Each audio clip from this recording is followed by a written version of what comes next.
Bem-vindo ao Future Enterprise Show. Neste episódio temos como convidado João Paulo Cabecinha, Executive Board Member na Glint & Excellence. Esta conversa será conduzida por Fernando Bação, professor catedrático na Nova Information Management School da Universidade Nova de Lisboa, e Gabriel Coimbra, Group Vice President and Country Manager da IDC. O Future Enterprise Show é oferecido pela IDC Portugal e Nova IMS, em parceria com a Nexcellence. Bem-vindos a mais um episódio do Future Enterprise Show, uma iniciativa da IDC, em parceria com a Nova IMS, com apoio da Nexcellence, um programa que pretende discutir os principais temas relacionados com o futuro das organizações numa economia cada vez mais digital. E Future Enterprise é a visão, é a framework da IDC para o futuro das organizações nessa economia cada vez mais digital, uma organização que se quer, por um lado, resiliente, mas também ágil e capaz de inovar de forma contínua nessa economia cada vez mais digital. E cada episódio temos uma conversa com um convidado, sempre um convidado muito especial, ou alguém que está a criar ou a transformar uma Future Enterprise ou a dinamizar o ecossistema de transformação digital em Portugal. E hoje temos mais um convidado muito especial, mas para apresentá-lo, e como sempre, tenho aqui o meu amigo e co-moderador, Fernando. Força. Obrigado, Gabriel. De facto, hoje temos um convidado muito especial. O nosso convidado de hoje é o João Paulo Cabecinha, que é administrador executivo da Glint. João Paulo, antes de mais, muito obrigado pela disponibilidade para esta conversa. É um grande prazer receber-te aqui. Muito obrigado pelo convite. É um prazer. A primeira pergunta que nós fazemos é igual para todos os nossos convidados. Tu tens uma carreira já relativamente longa, de grande sucesso. Não muito longa, exatamente, mas com um grande sucesso. E uma das coisas que nós perguntamos é quais são as características pessoais que tu achas que mais marcaram o teu percurso profissional? Ou seja, aquilo que a tua personalidade, digamos assim, justifica este percurso. Nós, isso porque estamos a criar a fórmula secreta do sucesso. Exatamente, estamos a tentar fazer então isso. Então vou tentar ver se consigo trazer aqui alguns ingredientes que possam ajudar essa tal fórmula. Enfim, fazendo então essa retrospectiva daquilo que tem sido até hoje o meu percurso, eu diria que há dois aspectos talvez muito marcantes. O primeiro é paixão e muita emoção naquilo que eu faço. Segunda-feira de manhã, para mim, é sempre um recomeço, onde eu levo muita expectativa e muita energia. Não é de forma nenhuma um dia difícil. Deixa-me só que partilhe aqui um episódio convosco. A semana passada estava a fazer o welcome ao nosso programa de academistas, um programa onde nós todos os anos acolhemos algumas dezenas de recém-licenciados, e dizia-lhes que mais do que work-life balance, eu queria que eles procurassem work-soul balance, ou seja, queria que eles procurassem ter na sua atividade profissional a recompensa e o prazer que buscam na vida. Ou seja, não ter de facto essa capacidade de encontrar na atividade profissional as recompensas e o prazer que procuram para a sua vida é extremamente importante. Eu tenho tido essa felicidade de ter na minha atividade profissional um prazer bastante elevado. Portanto, paixão, entusiasmo naquilo que tenho vindo a fazer. Segundo aspecto, reinvenção. A ideia de que temos uma carreira, como sabemos, é algo de passado. Nós vamos tendo várias carreiras, vamos reinventando, vamos tendo vários percursos na nossa vida. Eu tenho tido essa sorte, não porque tenha mudado muitas vezes de contexto empresarial, mas sim porque sempre tive a sorte de ir abraçando novos desafios e encarando isso como algo extremamente positivo e fundamental até para mim, não é? Portanto, esta capacidade de me expor a situações novas, onde eu me sinto no início com até alguns níveis de incompetência, mas que vou buscar conhecimento, informação e essa reinvenção constante. Eu acho que isso hoje é fundamental, essa predisposição e também retirar prazer dessa própria atitude de reinvenção constante. Muito bem. João, estivesse sempre ligado de alguma forma a empresas que prestavam serviço de tecnologias de informação, a ajudar a transformar vários setores, não é? Mas hoje estás numa organização, a Glint, que tem vários negócios, um deles a Nexlens, que é uma empresa de serviço e atua cross-sector, mas a Glint tem um foco muito no setor da saúde, farmácias, mas não só. Como é que tu vês hoje o setor de serviços da IT? Ou seja, há uma procura muito grande, faltam recursos, há muita pressão daquilo que é o negócio nacional, o negócio internacional. Qual é a tua perspectiva do mercado hoje? Como é que muito bem. Esse é um aspecto, para mim, é um aspecto hoje muito apaixonante. Ou seja, o que é a empresa de futuro? Como é que as empresas se devem estruturar para entregar serviços? Eu estou a falar desta forma genérica porque acho que nós, na área de tecnologias de informação, não somos muito diferentes de outras áreas especializadas e que são fundamentais para as organizações. Acredito que cada vez mais as empresas são organizações que funcionam em rede e em ecossistema. E a capacidade de estabelecerem boas ligações e bons modelos de funcionamento com terceiros é absolutamente fundamental. Nas áreas de tecnologias de informação, sem dúvida, acredito, isso hoje é a chave do sucesso. As organizações têm que saber estabelecer com outros, neste caso com empresas de serviços de tecnologia, relações de grande proximidade, de grande cumplicidade e com estabilidade. E, portanto, para quem está na área de serviços, é conseguir ser essa extensão natural das áreas de tecnologia das organizações, uma extensão que é cúmplice naquilo que é a tradução em tecnologia dos desafios de negócio que essas empresas têm. E, portanto, eu diria que esta capacidade de ler com o seu cliente aquilo que são prioridades de negócio é hoje absolutamente fundamental para quem está na área de tecnologia. Diz-me uma coisa, João Paulo, para mim faz todo o sentido. Eu tenho este preconceito que eu penso que em Portugal, agora tu poderás corrigir-me, em Portugal não é fácil estabelecer estas parcerias. Não há tradição nesse tipo de parceria muito próxima entre fornecedor e empresa que está a receber os serviços. Como é que achas que tem evoluído? Achas que tem evoluído no sentido mais positivo, de haver mais abertura para esse estabelecimento de parcerias mais próximas, mais estáveis, mais duradouras? Como é que achas que têm evoluído as coisas nesse sentido? Enfim, eu sou por natureza otimista e tenho uma perspectiva positiva. Acho que temos evoluído, acho que temos de dar grandes saltos aí, até ultrapassando algumas barreiras culturais que nós como portugueses temos.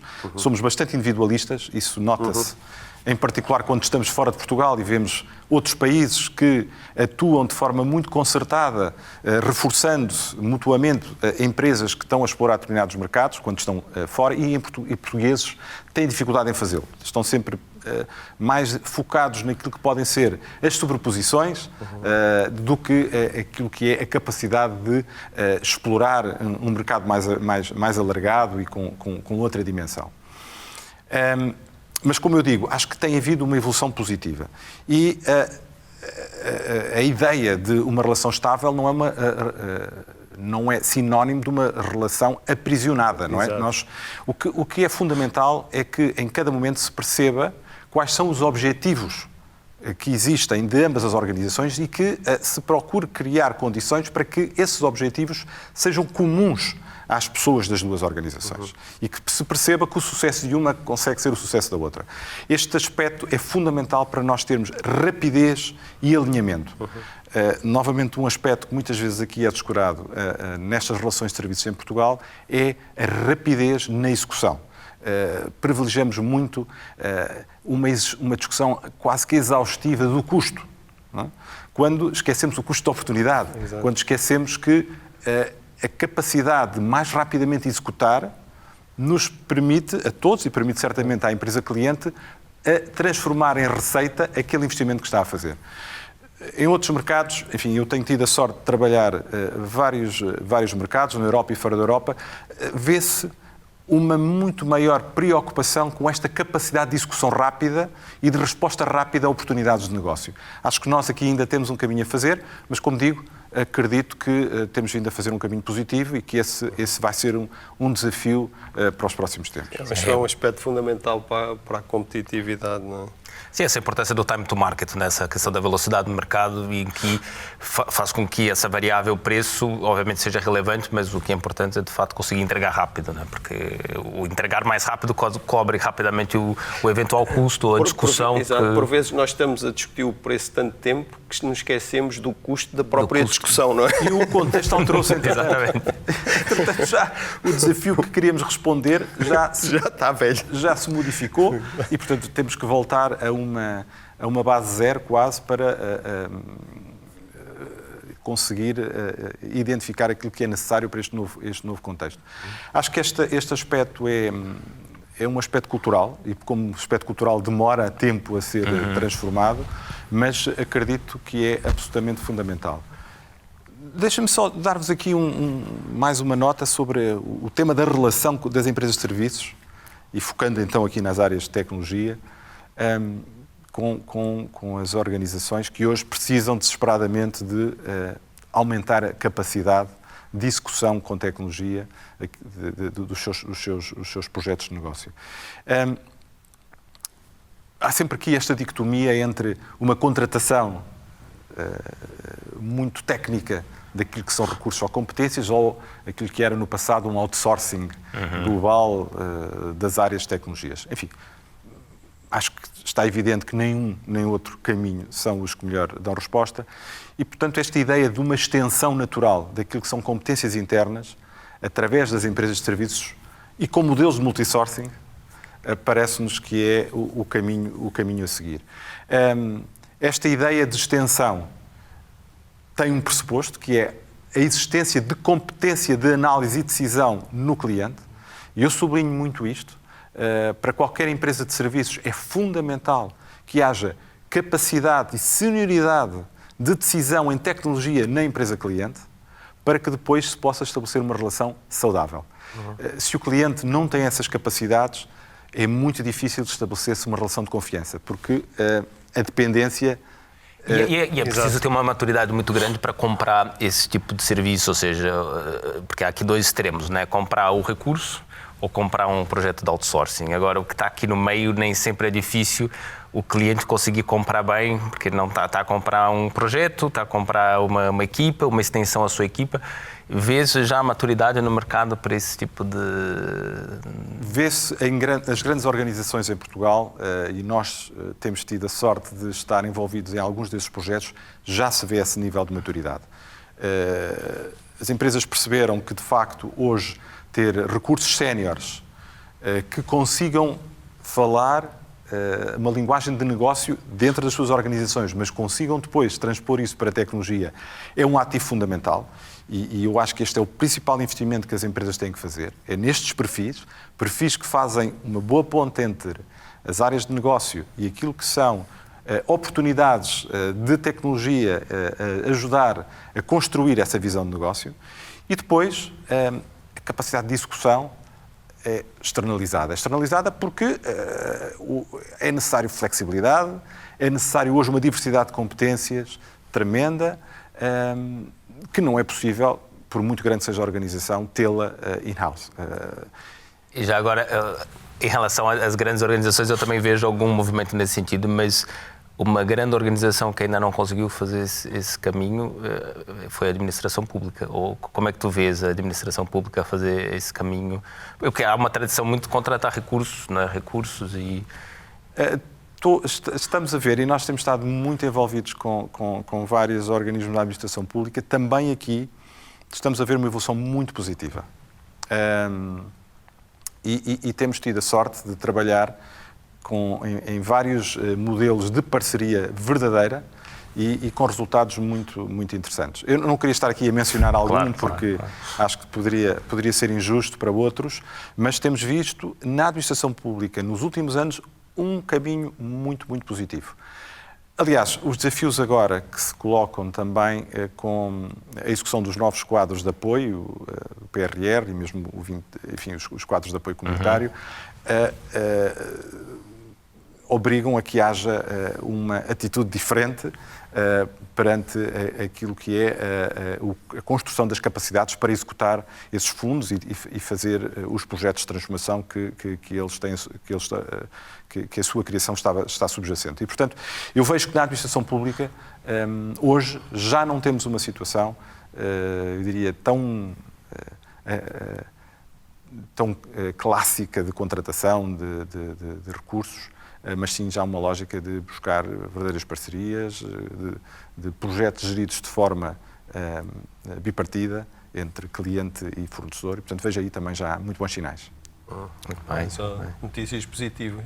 Eu era mais pessimista, mas agora com esta visão, porque eu acho que de facto a administração pública tem este enorme desafio dos recursos, não é? Esta necessidade de ter pessoal na área de tecnologia mais sénior que seja capaz de ser o interface com as empresas de serviços. Eu via isso com alguma dificuldade, mas... É um facto, há uma dificuldade tremenda de recrutamento em todas as organizações e a administração pública, pela rigidez que tem esse problema ainda mais agravado. Eu acho que se criou um elan na área de sistemas de informação na administração pública que tem levado algumas pessoas que o fazem por serviço público. E nós temos quadros que têm transitado de empresas privadas para o setor público, muito movidas por essa vontade de terem um impacto na nossa vida coletiva. Conhecem certamente várias pessoas que fizeram esse caminho, e eu acho que isso tem ajudado bastante a que se estabeleça esta relação, eu diria, mais descomplexada com as empresas privadas. Há bastante caminho ainda a fazer, mas se conseguirmos construir com base nesses bons exemplos, acho que estamos no caminho certo. Até porque existe aqui uma outra pressão, não é? Que é a pressão também do mercado internacional, não é? Porque empresas de serviço como a Glint, ao prestarem serviços para fora, até no modelo nearshore, têm uma rentabilidade muito maior do que vender esses mesmos serviços para clientes nacionais, não é? Portanto, como é que vês esse desafio ou oportunidade? Na verdade, são duas coisas. Eu, como país e como cidadão em Portugal, estou muito preocupado. Estou preocupado porque vejo que nós estamos a descurar a capacidade das empresas em Portugal de acederem a bons serviços e bons recursos de tecnologia. Com certeza que é interessante termos aqui localizados centros de competências internacionais, mas temos que ter a noção de que essas organizações o que estão a fazer quadros altamente qualificados, nos quais o país investiu bastante e que, neste momento, estão a contribuir para entregar o seu valor a organizações noutros países que geram resultados noutros países. E nós ficamos apenas com um salário. É curto para o valor que estas pessoas podem entregar e para aquilo que o país investiu. Portanto, é fundamental que essas pessoas consigam gerar valor, exponenciar esse valor em organizações que em Portugal depois prestam, por sua vez, serviços exportáveis, não é? Aqui é sempre aquela questão, ou seja, mas aqui, será que o desafio ou seja, a questão é saber se são as empresas nacionais que devem também dar o salto e terem uma escala cada vez mais global e conseguirem elas próprias também criar esses centros de competência em Portugal que sejam atrativos para profissionais portugueses, e não propriamente estarmos a limitar os centros de virem para Portugal. É sempre essa questão de perceber como é que se consegue criar aqui uma dinâmica que permita dar suporte às empresas portuguesas para elas crescerem, mas também, ao mesmo tempo, também dinamizar o ecossistema. Não é? Sem dúvida. Só acrescentar aqui que qual é, na tua perspectiva, o gargalo, digamos assim, que impede as empresas de tecnologia, o mais importante, que impede as empresas de tecnologia de serem competitivas, por exemplo, com estes centros que estávamos aqui a falar, até com o trabalho remoto para outros países e por aí? O que é que sentes que é mais...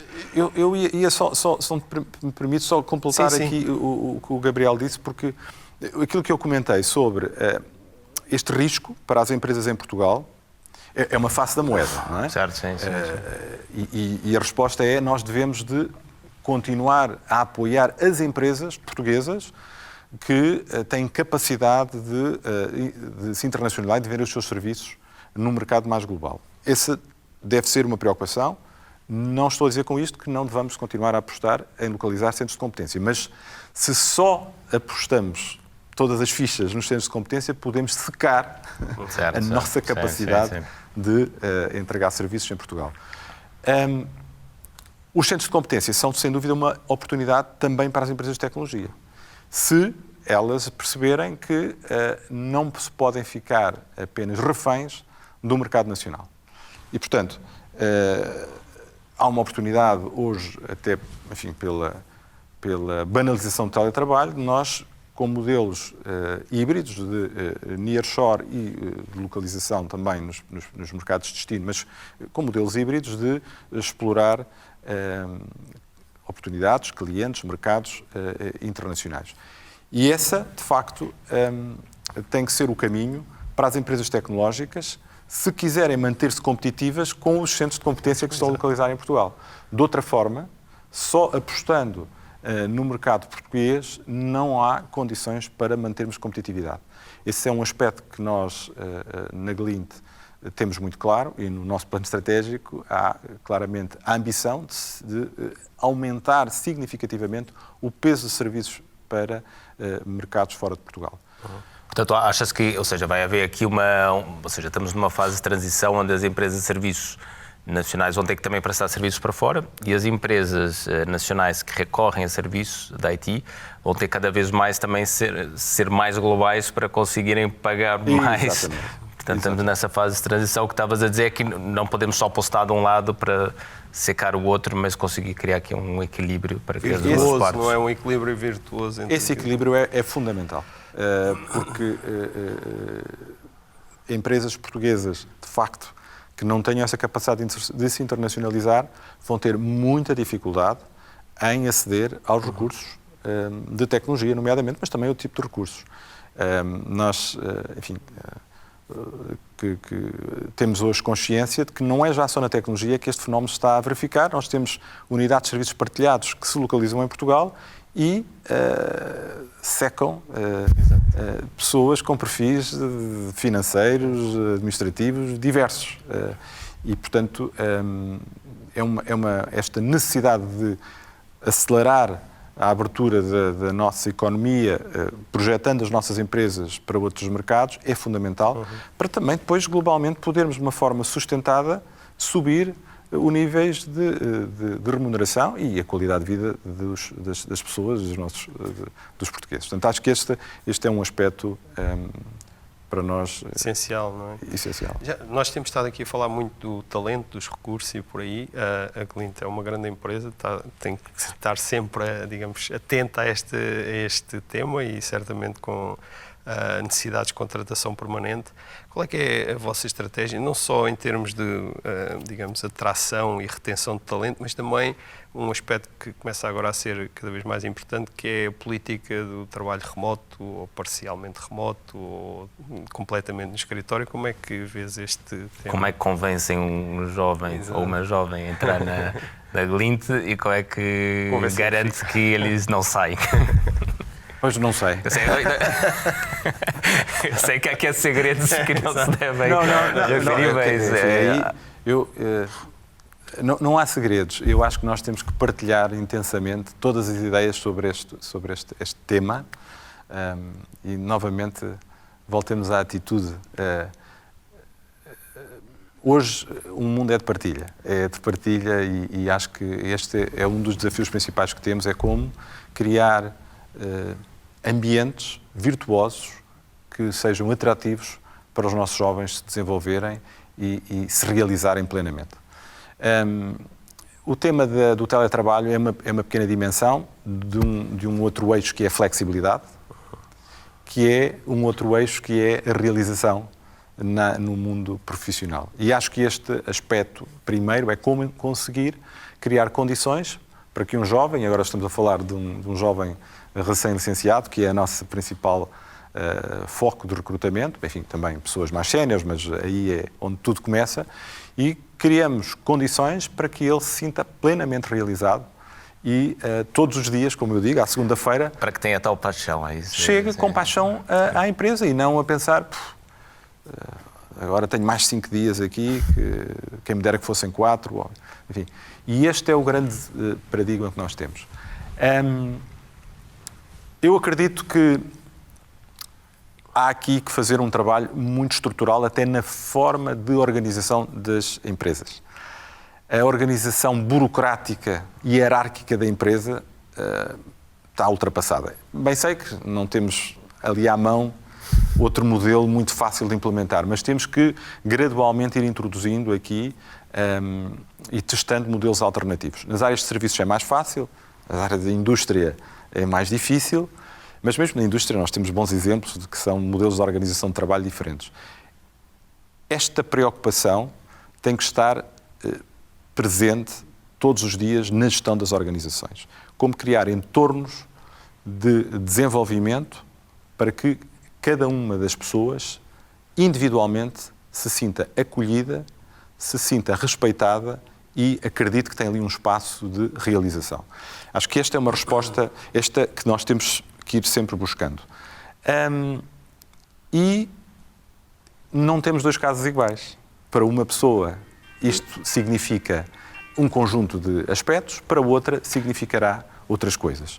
E, portanto, acolher esta diversidade é absolutamente fundamental. E, no final do dia, alinhar todas estas individualidades com o propósito que a empresa tem. Fazer este alinhamento. Acho que isto é fundamental. Depois se vem ao escritório 3 vezes, 2 vezes, 4 vezes, isso já é um aspecto mais específico, que decorre naturalmente daquilo que é a relação que se estabelece.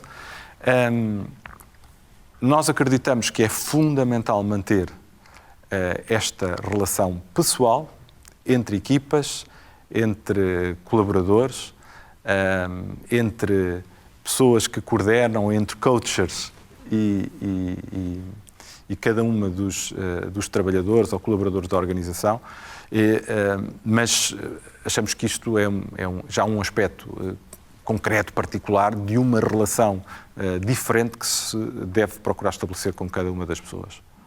Muito bem, nós sabemos todos que as pessoas são fundamentais e estamos a falar sobre elas quase desde o início, mas agora virando para a tecnologia, mais pura e dura, algo que todos nós gostamos, e claro que a tecnologia sem a parte humana não é nada, não é? Mas olhando um pouco para aquilo que tem sido essa evolução tecnológica da cloud, da inteligência artificial, dos IoTs, da robótica, e agora se fala do metaverse, se fala do blockchain, da Web3. Como é que tu vês essas várias tecnologias e quais é que achas que são aquelas mais disruptivas e que, na vossa perspectiva, ou na tua perspectiva pessoal, ou na Glint, Nexlens, quais aquelas que tu achas que pode criar mais valor para as organizações? Sem dúvida que, e também talvez pela minha história passada, eu acredito muito no impacto daquilo que é o IoT, o 5G, ou esta capacidade de nós termos todos os dispositivos, todos os ativos permanentemente monitorados e ligados. Acho que há aqui uma oportunidade de repensar completamente modelos de negócio, e nós temos bons exemplos, desde a empresa que deixa de vender pneus e vende quilómetros, ou a empresa que deixa de vender vacinas para animais e vende a qualidade da reprodução, enfim, ou responde.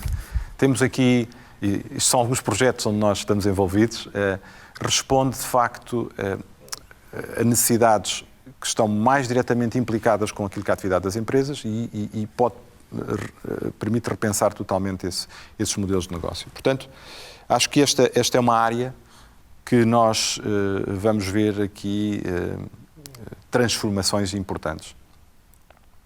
Uma outra área, sem dúvida, é a nossa capacidade de extrair valor dos dados e ter maior capacidade preditiva. A capacidade preditiva hoje é possível. Nós temos cada vez mais algoritmia e temos dados que nos permitem antecipar. A decisão com base em dados retrospectivos ou análises retrospectivas é algo do passado. Nós temos que trabalhar com base em cenários que nos são dados por algoritmia inteligente.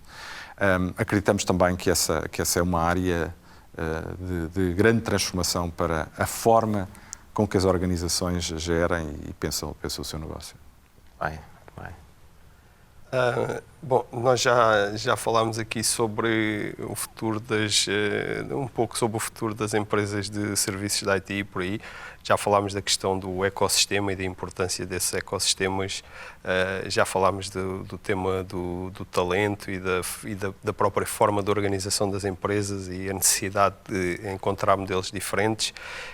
Mas caminhando para a frente, quais é que consideras que, digamos assim, serão as maiores diferenças das empresas de serviços de IT daqui a 10 anos, comparado com aquilo que temos agora, de forma global? Estavas há pouco a falar de, em vez de vender pneus, vender quilómetros, não é? Como é que vai ser na indústria de IT? Bom, enfim, podemos aqui tentar fazer um exercício de adivinhação. Sim. Não é? Eu vejo estas áreas da IT muito como uma rede de competências. E também eu partilho isto internamente na nossa organização. Vejo-nos cada vez mais como uma rede de competências que, de forma estruturada, pode levar know-how aos nossos clientes.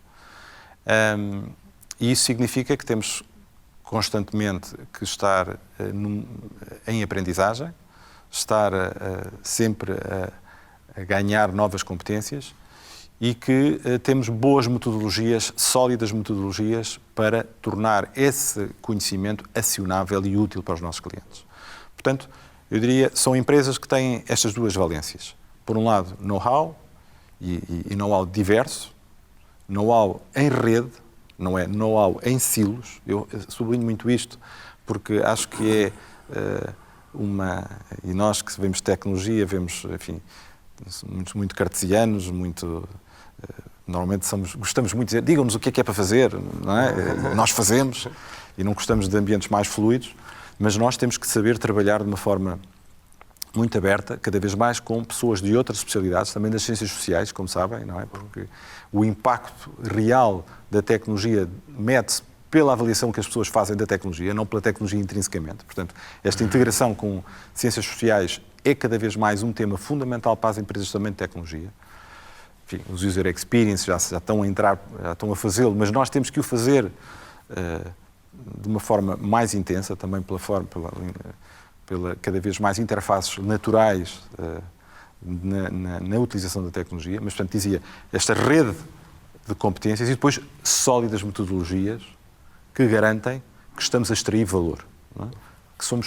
Que há pragmatismo, que há ligação entre aquilo que são as necessidades de negócio, de construção de um novo processo de negócio que a empresa cliente tem e de facto, a utilização destes recursos, deste know-how, desta rede de competências. Portanto, vejo estas organizações, de facto, com esta dinâmica e com estes dois grandes pilares, não é? Processos sólidos e know-how. Muito bem, João Paulo, olha, estamos aqui a chegar ao fim e temos aqui duas questões que fazemos a todos os nossos convidados. A primeira, ou seja, aliás, há três questões. É aquela primeira, né, que estamos a construir a fórmula de sucesso, para ver se nós chegamos lá também. E depois há uma segunda que tem a ver com os nossos filhos, né? Tu tens 4. Sim. E sei que pelo menos um deles já tem 20 e tal, não é? Portanto, já desse muitos conselhos. Outros, se calhar, estás a dar. Quais é que são os conselhos que tu dás ou como é que tu geres, no fundo, essa relação com os teus filhos, a tentar ajudá-los a escolher o melhor caminho, ou pelo menos dar as condições para que eles possam escolher o melhor caminho? É a pergunta mais difícil. Mas tens a vantagem de já ter experiência, não é? Porque já tens 2 com mais de 20 e, portanto, já experimentaste. Muito difícil. Só uma nota. Dar conselhos e ouvir conselhos. Eu já tenho ouvido muitos bons conselhos dos meus filhos. E para mim são um farol fundamental até para entender aquilo que são preocupações e a visão de uma geração que naturalmente não é a minha. Não é? E, portanto, eu recomendo seriamente que todos o façam, que se têm essa oportunidade, se têm filhos, que escutem e os ouçam com muita atenção. Eu acho que nós, como pais, vivemos sempre aqui um dilema, que é, queremos que os nossos filhos sejam felizes e achamos que, para que sejam felizes, têm que também ser bem-sucedidos segundo os nossos conceitos de sucesso do ponto de vista profissional. Eu próprio tenho andado sempre com este dilema. Hoje, à data de hoje, eu poria todo o ênfase em que encontrem o seu sonho. Encontrem o seu sonho e sejam muito sólidos do ponto de vista académico e do ponto de vista da preparação para seguirem o seu sonho, qualquer que ele seja.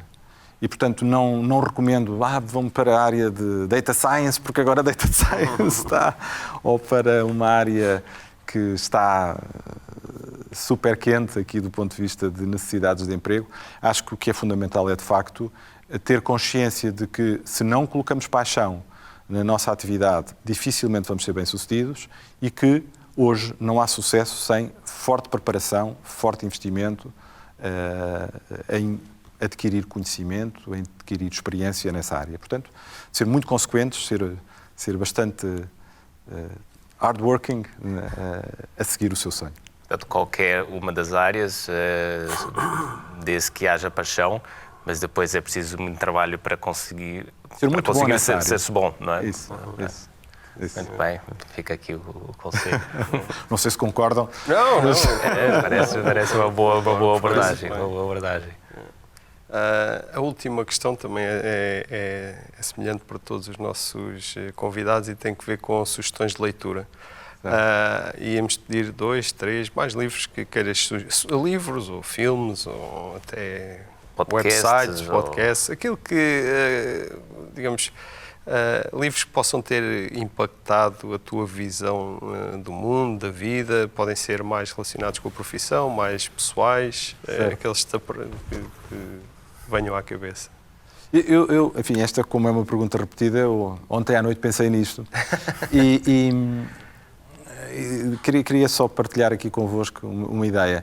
De facto, o que é que me tem marcado mais tem sido a oportunidade que eu tenho tido de viajar. Eu comecei a viajar bastante cedo e profissionalmente tive sempre também essa oportunidade. Gabriel, sei que tu também és uma pessoa que gosta. E as viagens e o conhecimento de outras culturas talvez tenha sido aquilo que mais me tenha marcado na construção da pessoa que eu sou. Em particular, quando comecei a viajar para a Ásia, foram experiências marcantes. Eu lembro há cerca de 20 anos, quando fui para a China, ganhei uma consciência que eu não tinha do que era um país que estava numa transformação tremenda, uma realidade completamente diferente da nossa aqui na Europa. E, portanto, eu recomendo hoje os Erasmus. Acho que foram programas absolutamente fantásticos para várias gerações já, e a possibilidade de experienciar outras culturas, eu diria que é um aspecto que me parece fundamental. E agora fiquei a saber que já é Erasmus desde o 11º ano, não é? Já se pode fazer Erasmus. Já. É verdade. E acho que isto eu, aqui, voltando ao tema dos conselhos, acho que este é um aspecto fundamental. Mas diz-me uma coisa, mas como é que te marcou? Ou seja, quais são as coisas que tu conseguiste retirar dessas experiências que modificaram a tua maneira de ver o mundo? Maior tolerância para a diferença?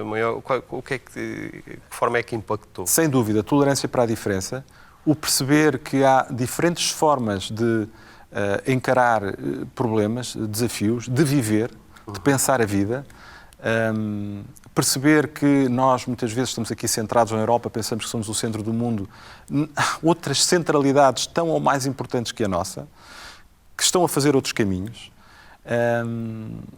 Perceber de facto que, apesar dessas diferenças, em muitos aspectos, partilhamos questões fundamentais da nossa humanidade.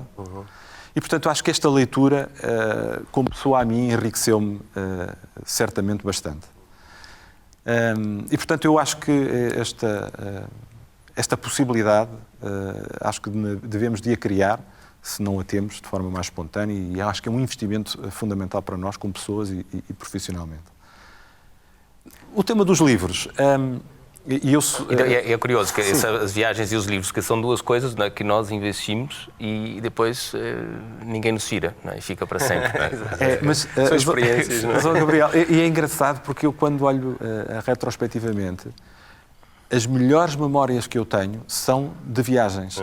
São de viagens, situações, e eu gosto muito de viajar deambulando também pelos locais, sem um programa estruturado, e as recordações que eu tenho, experiências que tenho aí, são coisas que me marcaram, muitas delas, pequenas experiências. E portanto, eu tenho aí esse sentimento de que isso é extremamente gratificante. Do ponto de vista dos livros, eu escolhi aqui dois, mais profissionais, porque acho que são bastante atuais. Um é Inteligência Emocional, do Goleman. E nós que vivemos das áreas de engenharia, somos muito cartesianos, esquecemos isto. E não tenho visto aqui um caminho. A Nova, acho que tem feito aí um caminho importante em juntar... Esquecemos ou em determinado ponto da vida batemos com a cabeça e percebemos que esse tema também é relevante e vamos a ele. Mas vamos quase como que tomar um comprimido. Vamos lá despachar. Sim, mas tem que estar algo que tem que ser colocado desde raiz, não é? É fundamental. As questões que ali são levantadas, as dimensões que ele aponta como absolutamente determinantes para avaliar aquilo que é a capacidade da pessoa de entregar valor, para além da sua racionalidade, da sua inteligência objetiva, são hoje mais presentes do que nunca e eu acho que para quem está nas áreas de tecnologia tem que perceber isso. Não pode descurar essa dimensão. Portanto, a Inteligência Emocional foi um livro que eu, na altura, talvez também pelas minhas características, me tocou muito, eu revi muito no livro, entusiasmou-me muito e acho que mais que nunca está presente. Um outro livro, este foi aqui mais na pandemia, foi o Humanocracy, do Gary Hamel, que aborda muito novos modelos de organização das empresas e destrói muito esta visão da empresa burocrática. E eu acho que este é um desafio para os próximos anos. As caixinhas do organigrama e reduzir o modelo de relação das pessoas na empresa a esse organigrama, em que trata as pessoas, eu diria, como elementos técnicos, e não lhes dou plenitude de atuação, explorando tudo aquilo que eles têm para dar, está esgotado. Nós não podemos dar ao luxo de ter pessoas que nos estão a entregar apenas 50% das suas capacidades.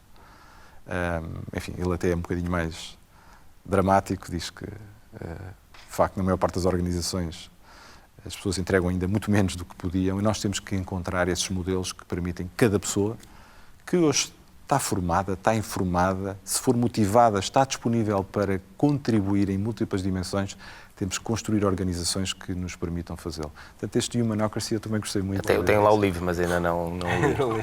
Eu fui dos poucos livros que eu ultimamente li e anotei. Porque acho que... Mas tu andas realmente motivado com este tema da organização e da forma como as organizações podem, digamos, criar um contexto para, digamos, um desabrochar pessoal e profissional que possa ser benéfico quer para a pessoa e satisfatório para a pessoa, quer para a organização. Eu não acho que o caminho é dizer agora, em vez de 5, trabalho 4 dias por semana e vou ter... A vida profissional tem que ser algo que nos realiza e que é gratificante. E, portanto, acho que este caminho... Sim. Eu também tenho muito esta opinião, que a solução de passarmos dos 5 dias para 4 dias de trabalho e por aí parte de um princípio que o trabalho é uma coisa para acabar. Penosa. E parece-me que é um princípio errado, porque, quer dizer, de uma forma ou de outra, acabaremos passar ou 5 vezes 8 horas, ou 4 vezes 8, é uma parte muito significativa da nossa vida e, portanto, temos que arranjar uma forma de tirar satisfação e digamos, ter a capacidade de crescer também nesse ambiente, não é? Como profissional. E parte-se do princípio que estamos a controlar a pessoa pelo tempo, não é? E, portanto, no momento em que queremos criar organizações que sejam que sejam autónomas, não é? E grupos de trabalho que sejam autónomos, temos que dar responsabilidade a essas pessoas e acho que não é essa a forma. E o que temos isso muito também são organizações que estão orientadas por métricas, não é preciso ter métricas e depois flexibilidade para que as pessoas possam fazer também da forma que gostam e para que consigam de facto ter paixão por aquilo que fazem sem estarem amarradas a uma burocracia, como referias há bocado. A burocracia pode funcionar para muitos, mas prende também outros 50%. Um pintor não está a discutir se está a pintar à noite ou durante o dia ou se trabalha 4 dias por semana. Ele fala com a paixão de quem tem uma arte que o preenche. Acho que, enfim, a utopia de fazermos disso uma transversal a todas as atividades, com certeza que não passa disso mesmo, de uma utopia, mas acho que há aqui um caminho de equilíbrio que temos que conseguir e acho que essa é a resposta para lidar com esta Great Resignation, não é? Mais do que dizer que vem X dias por semana ao escritório, não. Aí estamos só a tentar tapar alguns efeitos e não atacar as causas. Não é? Exato. É tratar os sintomas em vez de atacar as causas. Exatamente, isso mesmo. Bem, foi uma conversa fantástica.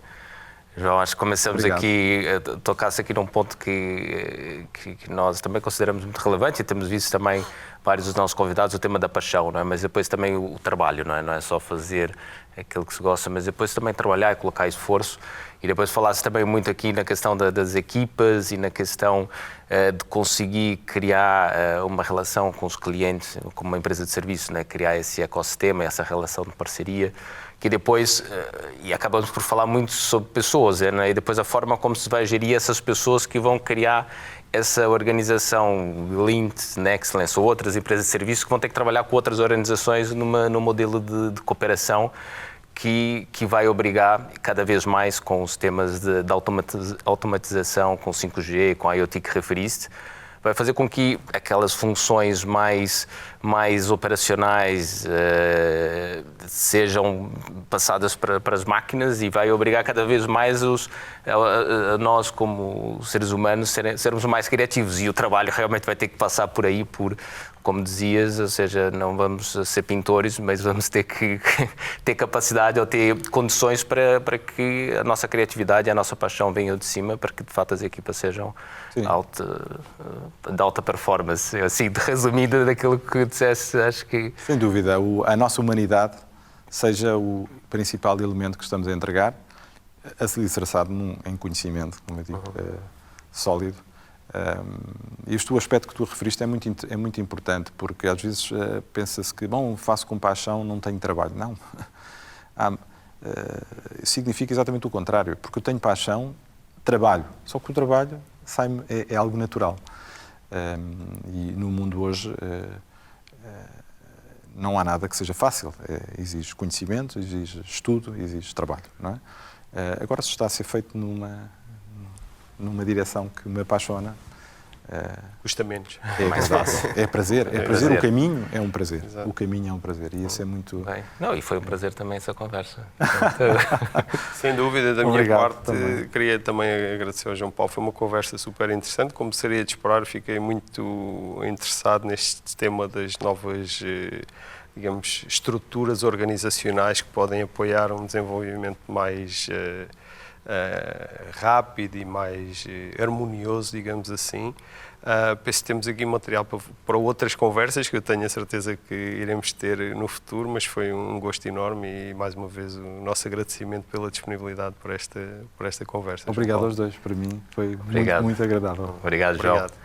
E assim terminamos mais um episódio do Future Enterprise Show, uma iniciativa da IDC, em parceria com a nova IMS, com o apoio da Nexlence. Muito obrigado e até à próxima.